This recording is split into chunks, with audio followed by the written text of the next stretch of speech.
In 2015, former President Obama instituted net neutrality rules to prevent internet service providers, such as Comcast and Verizon, from controlling online content and to preserve the people's right to freely communicate on the internet. In December 2017, the Federal Communications Commission voted to repeal these rules despite overwhelming bipartisan support. We spoke with Mary Alice Krim, the field director for Free Press. Free Press is an advocacy group fighting to preserve the open internet and strongly campaigns for net neutrality. The Free Press Action Fund has been fighting for this issue since 2006. Krim explains the importance of a free and open internet. The companies on the record in court say that if it wasn't for net neutrality protections that used to exist, they would be experimenting with charging us more to access the same content or applications that we use now without having to pay more. I think the repeal of net neutrality impacts communities of color and poor people the most. Massachusetts Attorney General Maura Healey is another strong advocate for net neutrality rules. As we go forward, we need to make sure that there is open and equal access, and that is why I will fight hard for it, work with all of you on it, and work with others in other states around this country. The FCC argues that the rules restrained broadband providers from experimenting with new business models and investing in new technologies.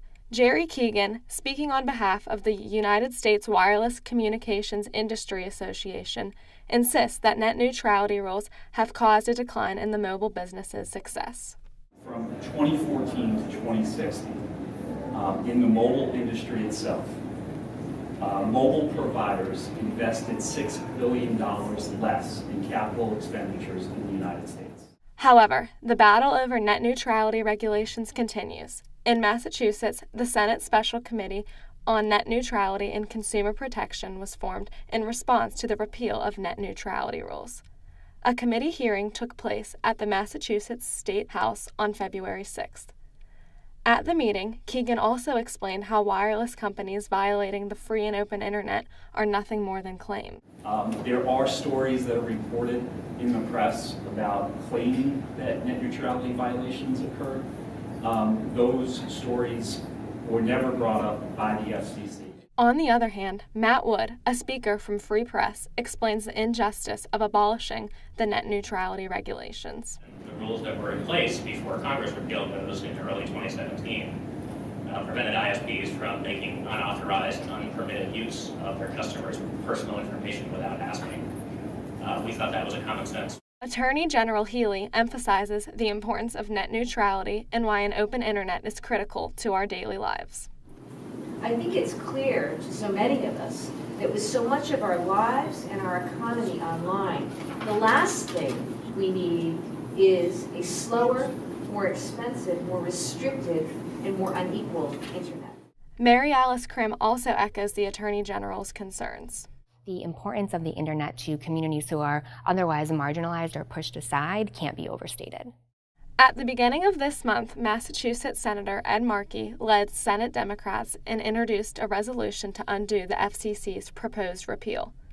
In order for Senator Markey's resolution to pass, he and his co-sponsors need one more confirmed Republican vote within the next 55 days to achieve a majority. On Monday, a state Senate committee released a bill suggesting that Massachusetts should implement a state-level net neutrality policy by creating a central registry of internet service providers and promoting fair internet practices through government contracts. The report from the Senate also recommends the state do a better job ensuring consumers' privacy while using the internet.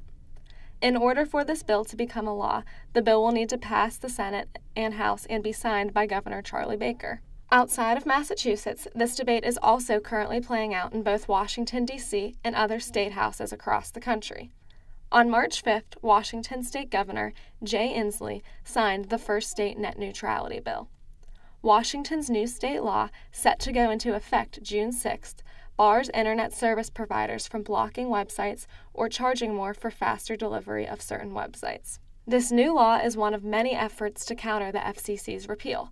Lawmakers in about 24 states have introduced bills similar to Washington's.